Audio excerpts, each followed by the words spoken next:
کیا اس بات کی توفیق نہیں ہے کہ میں ہمیشہ آپ کو صحابہ کے قصے ہی سناتا رہوں؟ عمر فاروق کی وفد کی بات میں نے سنائی، سعد بن ابی وقاص کی بات میں نے سنائی، اور مشہور واقعہ جو ہر خطیب کی زبان سے آپ منبر پر سنتے ہیں، ابو طلحہ الانصاری رضی اللہ عنہ کی جو بیرہا کا باغیچہ انہوں نے وقف کر دیا تھا، ان کے بارے میں آیت نازل ہوئی سورۃ آل عمران آیہ نمبر 90، وہ آیت نازل ہوئی لن تنالوا البر حتى تنفقوا مما تحبون۔ ایسے ہی قصے ہم سناتے رہیں، اور ہمارے لیے کوئی، ہمارے بیچ میں نہ کوئی عمر جیسا انسان پیدا ہوگا رضی اللہ عنہ، یعنی انہوں نے جو کار خیر کیے ان کے نقش قدم پر چلنے والا۔ ہاں صحابہ کرام کی اس کو تو ہم پا نہیں سکتے۔ اللہ کے نبی صلی اللہ علیہ وسلم نے کہہ دیا کہ اگر تم احد کے پہاڑ کے برابر بھی خرچ کرو گے تو صحابہ کرام نے مٹھی بھر جو خرچ کیا اس کو تم پا نہیں سکو گے۔ تو لیکن یہ واقعات ہم ہمیشہ پڑھتے ہیں، لیکن ہم بھی تو دولت مند ہیں، ہمارے پاس کیا اللہ نے دولت نہیں دی ہے؟ کیسے کیسے دولت والے لوگ ہیں، لیکن ہمارے لوگوں میں کیوں ایسے لوگ پیدا نہیں ہوتے کہ آئندہ آنے والی نسلیں فخر سے کہیں کہ فلاں شخص نے اپنی ایک دکان مسجد کے لیے دے دی، فلاں نے اپنا ایک گھر کسی دعویٰ کے لیے دے دیا، تبلیغ کے لیے دے دیا، اللہ کے دین کو پہنچانے کے لیے دے دیا۔ کیوں ہمارے اندر یہ جذبہ پیدا نہیں ہوتا؟ کیا ہم اتنے دنیا دار ہیں؟ اور یہ ہمارے مسجدیں، مدرسے کیسے چلتے ہیں؟ چندوں سے چلتے ہیں۔ سال بھر ہم بھیک مانگتے رہتے ہیں، بھائی دیو بھائی، ہاں، اور ایسے ہی ہمارے مدرسے چلتے ہیں، اور ہماری مسجدیں ہر جمعہ ہم چندہ کرتے ہیں۔ اگر ہمارے پاس اوقاف کی جائیدادیں ہوں، اوقاف وقف کی پراپرٹیز ہوں جس کی آمدنی ہم کو مل رہی ہوتی تو اس کی نوبت ہمارے پاس نہیں آتی۔ آپ جانتے ہیں اس ہندوستان میں وقف کی کتنی پراپرٹی؟ جب آزادی کا وقت آیا، اگست 15 بھی آنے والا ہے، تو جو لوگ یہاں آباد تھے وہ جب یہاں سے جانے لگے تو جو قیمت ملی انہوں نے بیچ دیا، بڑے بڑے بنگلے، بڑی بڑی جائیدادیں ہلکی پھلکی قیمتوں میں بیچ کر یہاں سے چلے گئے۔ جن کے جو ہاتھ لگا وہ قابض ہو گئے، اور جو بچا کچا رہا مسلمانوں کی جائیدادیں وقف کی صورت میں مسلمانوں کو ملا۔ جانتے ہیں مسلمانوں کے پاس کتنی پراپرٹی اس ملک میں؟ سب سے زیادہ جو زمینیں ہیں وہ ہیں ریلوے کی، سبھی جانتے ہیں، پڑھے لکھے لوگ سبھی جانتے ہیں، اور دوسرے نمبر پر ڈیفنس منسٹری کی، جگہ جگہ بڑے بڑے ان کے کنٹونمنٹ ہیں، آپ جانتے ہیں، اس میں کوئی یہ نہیں۔ تیسرے نمبر پر جو بات آتی ہے وہ وقف پراپرٹیز، 8,72,000 ایکڑس، 8,72,000 ایکڑس وقف کی پراپرٹی ہے جو اس ملک میں موجود ہے۔ اس میں کتنے قبرستان ہیں، کتنے مسلمانوں کی مسجدیں ہیں، یہ سب ہمارے باپ داداؤں نے اللہ کے نام پر دنیا سے چھوڑ کر چلے گئے کہ اس کی آمدنی جو آئے گی وہ مسلمان غریب لوگوں کو ملے، غریب بچوں کو ملے۔ یہ مسلمان غریب بچے لکھیں پڑھیں، ہونہار بنیں، غریبوں کا علاج ہو، اس کے نام پر مسافر خانے بنے، اس کے نام پر یہ صدیق سرا کا مسافر خانہ، یہ بڑے بڑے جو کالجز ہیں جو مسلمانوں کے نام پر بنائے گئے ہیں، یہ سارے کے سارے اوقاف میں شامل ہیں، یہ سارے کے سارے اوقاف ہیں، یہ ہاسپٹلز ہیں، اور یہ بڑے بڑے مسافر خانے ہیں، یہ مسجدیں ہیں، یہ بڑے بڑے جو لوگوں کو خیر پہنچانے کے لیے بنائے گئے ہیں، بیت المال ہیں، یہ سارے کے سارے مسلمانوں کے لیے رکھے گئے ہیں۔ یہ بڑے بڑے جو قبرستان کی جو زمینیں ہیں یہ سارے کی ساری مسلمانوں کی۔ لیکن جتنا زیادہ وقف پراپرٹی پر لوگوں کا قبضہ ہے، غیروں سے زیادہ مسلمانوں کا قبضہ ہے۔ اتنی 8,72,000 یا 27,000 ایکڑز کی جو ریونیو ملتی ہے وہ 200 کروڑ سے، اس سے زیادہ نہیں، حالانکہ کتنا ملنا چاہیے۔ اور اس پر کئی پراپرٹیز پر خود حکومتی ادارے ہیں، 10 روپے کرائے پر بھی ہیں، 10 روپے 5 روپے رینٹ، اس لیے کہ وقف کی پراپرٹی۔ اگر حکومت اتنی ہی سنجیدہ ہے، جیسے کل کے بل میں بتایا گیا کہ ہم لوگ چاہتے ہیں کہ مسلمان ڈیولپ ہوں، مسلمان ترقی کریں، اسی لیے ہم ایک نیا قانون لا رہے ہیں۔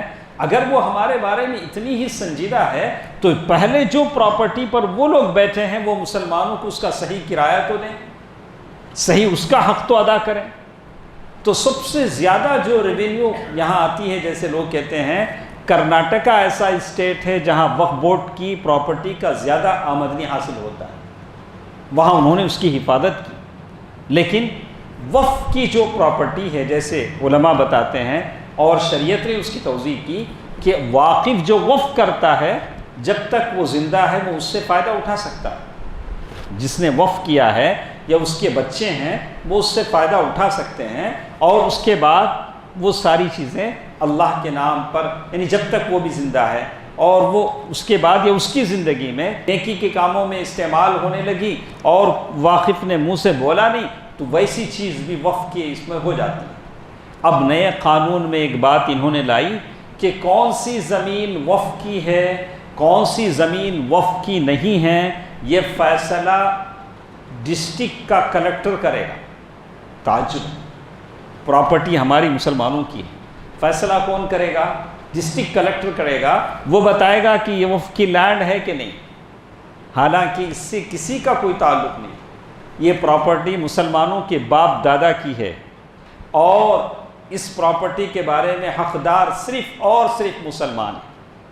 ایک اور چیز جو اس میں بتایا گیا بڑا عجیب، پڑھ کر بھی بڑا تعجب ہوا، انہوں نے کہا کہ وقف بورڈ میں عورتوں کو بھی ہم داخل کریں گے، چاہے وہ مسلمان عورتوں ہوں غیر مسلم عورت ہوں۔ تو مسلمان قائدین نے پوچھا ہے کیسا انصاف ہے؟ دوسرے قوموں کی جو وقف پراپرٹی ہیں، انڈومنٹ ہے یا دوسری پراپرٹی ہیں، اس میں مسلمان جا نہیں سکتے، چاہے وہ سکھوں کی ہوں غیر مسلموں کو، ہمارے وقف بورڈ میں دوسرے کیوں آئیں؟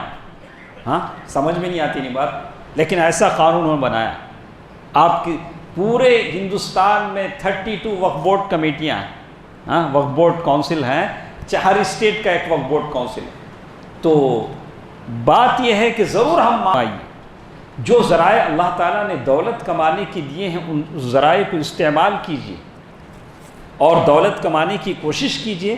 اللہ تبارک و تعالیٰ جیسے اسی لیے کہتے ہیں کہ یہ جو وقف اللہ کے راستے میں کوئی چیز آپ وقف کر دیتے ہیں، کہتے ہیں کہ یہ اللہ کے لیے ہے، تو یہ چیز دنیا اور آخرت دونوں کو سنوارتی ہے، آپ کی دنیا بھی بن جاتی ہے اور آخرت بھی بن جاتی ہے۔ اور اللہ کے نبی صلی اللہ علیہ وسلم کی حدیث بھی آتی ہے کہ جو آدمی اللہ تعالیٰ کے لیے کوئی چیز وقف کرے گا، آپ نے سنا حضرت عمر رضی اللہ تعالیٰ عنہ نے خیبر کا باغیچہ وقف کر دیا، ابو طلحہ الانصاری نے بیرحا کا باغیچہ وقف کر دیا، عثمان غنی رضی اللہ تعالیٰ عنہ نے عریس نام کا کنواں وقف کر دیا، روما نام کا کنواں وقف کر دیا، یعنی باوڑی جسے کہتے ہیں۔ یہ ساری چیزیں صحابہ کرام نے وقف کر دی، اور اس کے علاوہ پتہ نہیں کتنی کتنی چیزیں انہوں نے اللہ کے راستے میں وقف کی۔ تو یہ ساری باتیں بتاتی ہیں کہ آپ کے اندر میرے اندر بھی وہ جذبہ پیدا ہو، اگر اللہ نے ہمیں کوئی دولت دی ہے، اللہ نے ہمیں کوئی نعمت دی ہے، تو ہم اللہ کے راستے میں وقف کریں، اور یہ قیامت تک یہ چیزیں جاری رہیں گی، اس کا ثواب آپ کو ملتا رہے گا۔ اور اسی طرح بہت ساری چیزیں یہاں انہوں نے لکھی ہیں، لیکن جیسے ہر زمانے میں مسلمانوں کے ساتھ کچھ ایسے لوگ بھی جمع ہو جاتے ہیں جو اسلام کا دعویٰ کرتے ہیں، تو کچھ ایسے بھی لوگ مسلمانوں میں ہیں جنہوں نے ان فیصلوں کا خیر مقدم کیا، بولا کہ ہاں اچھا کام، یہ بہت اچھا کام ہے کہ مسلمانوں کے اختیارات کو وقف بورڈ سے ختم کر دیا جائے، ہاں یہ بہت اچھا کام ہے۔ یہ کچھ لوگ مل جاتے ہیں جیسے سجادہ نشین صوفی کونسل کے کچھ لوگ ہیں، انہوں نے کہا کہ بہت اچھا فیصلہ ہے، جب بھی مسلمانوں کے خلاف ایسے فیصلے لیے جاتے ہیں تو یہ خاص قسم کے لوگ خاص قسم کا ڈریس پہن کے بیٹھ جاتے ہیں، بولتے ہیں کہ ہم بھرپور سپورٹ کرتے ہیں۔ ہم کو سپورٹ ضرور کرنا چاہیے، اگر مسلمانوں کی فلاح بہبودی کا کوئی فیصلہ گورنمنٹ لیتی ہے تو انشاءاللہ ضرور سارے مسلمان اس کا سپورٹ کریں گے، گورنمنٹ کا سپورٹ کریں گے، اور اگر مسلمانوں کی خیر کے لیے فلاح کے لیے کوئی کام ہوتا ہے تو آپ کی میری ذمہ داری بنتی ہے کہ آپ اس میں ضرور حکومت کا ساتھ دیں، اس کا سپورٹ کریں، اس لیے کہ بحیثیت مسلمان ہماری ذمہ داری بنتی ہے، سارے لوگوں کے لیے ہم خیر اور فلاح چاہتے ہیں۔ تو دوستو عزیزو، ماں اور بہنوں، یہ کچھ باتیں مجھے آپ سے کہنی تھیں، اور اس آیت کی روشنی میں میں یہی کہوں گا کہ اللہ تبارک و تعالیٰ نے اس آیت میں یہی بات کہی، لن تنالوا البر حتى تنفقوا مما تحبون وما تنفقوا من شيء فإن الله به عليم۔ تم جنت اس وقت تک حاصل نہیں کر سکتے جب تک کہ تم اپنی محبوب چیز اللہ کے راستے میں خرچ نہ کرو۔ دوستو عزیزو، ماں اور بہنوں، اللہ کی دین کی ترقی کے لیے آپ جو چیزیں آپ کو محبوب ہیں وہ خرچ کریں۔ آپ کا ٹائم آپ کے لیے محبوب ہے، اللہ کے دین کے لیے خرچ کریں۔ آپ کا پیسہ آپ کے لیے محبوب ہے، اللہ کے دین کے لیے خرچ کریں۔ اور جو لوگ جاہل ہیں ان کو پڑھائیں، جو نادان ہیں، جو ان پڑھ ہیں، ان کو علم دینے کی کوشش کریں۔ غربا، فقراء، مساکین، بیوہ عورتیں، جو یتیم بچے ہیں، ان کی ترقی اور فلاح بہبودی کے لیے کام کرنے کا جذبہ اور ارادہ اپنے دل میں پیدا کریں۔ اللہ تعالیٰ آپ کی زندگیوں میں خیر و برکت عطا کرے گا، آپ کی زندگیاں اللہ تعالیٰ کی نعمتوں سے بھر جائیں گی۔ یہ آج آپ کے لیے اور میرے لیے بہت ضروری چیزیں ہیں۔ اللہ تعالیٰ مجھے اور آپ کو اس کی توفیق دے۔ الہ العالمین، ہم سب تجھ سے دعا کرتے ہیں کہ اللہ ہماری اس مجلس میں جو لاچار ہیں، مجبور ہیں، فقیر ہیں، بے کس ہیں، یا اللہ سب کی پریشانیوں کو دور فرما دے۔ یا اللہ جو قرض دار ہیں ان کے قرضوں کی ادائیگی کا ذریعہ فرما دے۔ یا اللہ جو تنگ دست ہیں ان کو اپنے خزانوں سے عطا فرما۔ یا اللہ تیرا ہاتھ بھرا ہوا ہے، ہم سب کی محتاجی کو دور کر دے، ہم سب کی رزق میں، روٹی میں وسعت اور کشادگی عطا فرما۔ یا اللہ ہم میں جو بیمار ہیں انہیں شفاء کلی عطا فرما، شفاء عاجلہ عطا فرما۔ اے الہ العالمین، ہم سب کی زندگیوں میں خوشیاں اور مسرتیں عطا فرما۔ یا اللہ ہمارے وہ تمام لوگ جو اس دنیا سے جا چکے ہیں، جنہوں نے اپنی محنت کی کمائی، اپنی دولت، اپنی جائیداد اللہ کے لیے وقف کی ہے، یا اللہ ان تمام کی قبروں کو جنت کا ٹکڑا بنا دے۔ یا اللہ ان کے قبروں میں جنت کی کھڑکیاں کھول دے۔ یا اللہ ہم سب کو کلمہ توحید لا الہ الا اللہ پر موت نصیب فرما۔ آمین۔ صدق اللہ العلی العظیم ونفعنی وإیاکم بالآیات والذکر الحکیم۔ انہ تعالی جواد ملک کریم ورؤوف رحیم۔